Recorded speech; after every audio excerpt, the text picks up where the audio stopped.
Subscribe कीजिए और bell icon को क्लिक करके हमारी लेटेस्ट वीडियोस के बारे में अपडेट जानें। मैं अभी 4 दिन पहले इसी महाराष्ट्र में अकोला से थोड़ा आगे सिनोरी जगह है, मिर्जापुर, उसका स्टाफ है लोग रेलवे का 82 एकड़ पर इदारा चल रहा है मुफ्ती रोशन साहब। हम लोग परसों वहां थे। बम्बई वालों भूल जाओ इन चक्करों में, 1 एकड़ हो बहुत जगह हो गई। इस पूरे इलाके में सबसे बड़ी जगह मदरसा सिराजुल भिवंडी के पास है, 2 एकड़ जमीन। हम 2 एकड़ पर नाश करते, 82 एकड़ पर वो काम चल रहा है। काम की कोई आखिरी मंजिल नहीं हुआ करती। अगर एक तरफ मौलाना बुस्तानी ने एक मिसाल कायम की 18-20 तारीख चलाकर और जामिया के पास MBBS तारीख चलाकर, 2 साल पहले एक कॉन्फ्रेंस के अंदर मैंने ये बात कह दी थी, लोग बहुत मिर्चा लगा था। मैंने कहा मौलवियों को बेवकूफ समझते हो?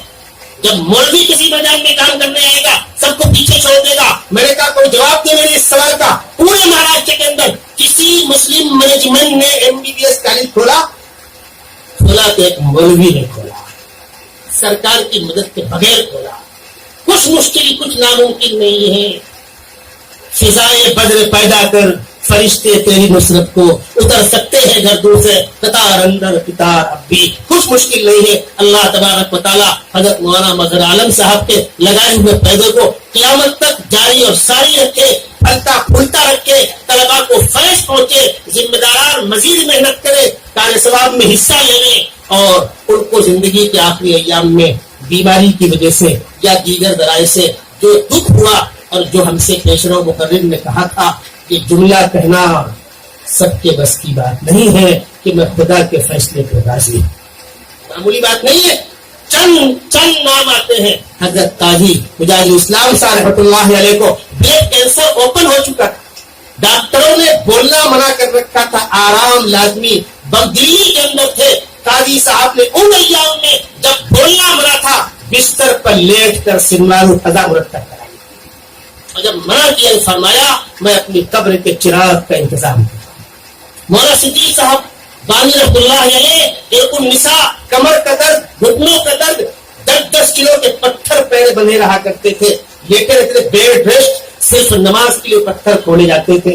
इन गुनहगार आंखों ने अपनी आंखों से देखा है। तरतीब तहजीब शेर तहजीब की शरह हजरत ने उन्हीं अय्याम में बीमारी की हालत में लिखवाई। मैं गया हुआ था, मैंने कहा हजरत आराम कर लीजिए, तो बाद में हो जाएगा। फरमाया जो हो जाए, जिंदगी का क्या भरोसा।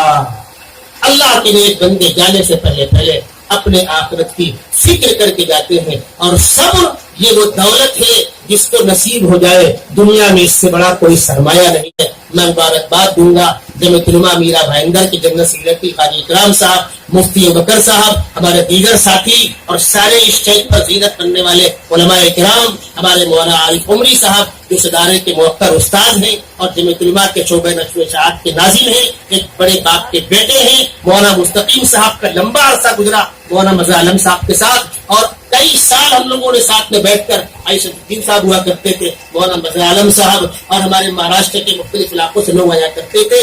जिस वक्त मुकदमा लड़ने की पहली मीटिंग बुलाई गई थी, शाहिद आजमी मरहूम उस वक्त हयात थे। शाहिद ने कहा था इस वादी खार में पैर रखना हाथ में हथकड़ी पहनना है।